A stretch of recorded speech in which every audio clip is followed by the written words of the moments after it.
Now for the hard part. I gotta climb that thing. Whew. Well, it's starting to properly snow on me. My hands are so cold right now. This is where I gotta be really careful. My muscles are tired, I'm fatigued, and everything is slippery. Just gotta take it nice and slow. Unfortunately, the path is getting covered up with snow, and that's not making my life easier.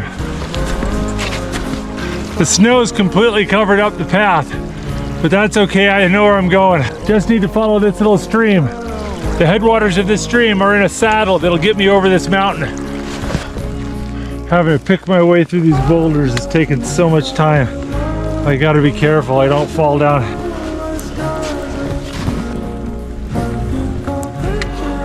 Oh, look at that. There's a cabin.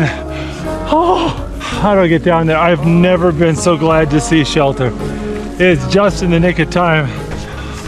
How do you get inside?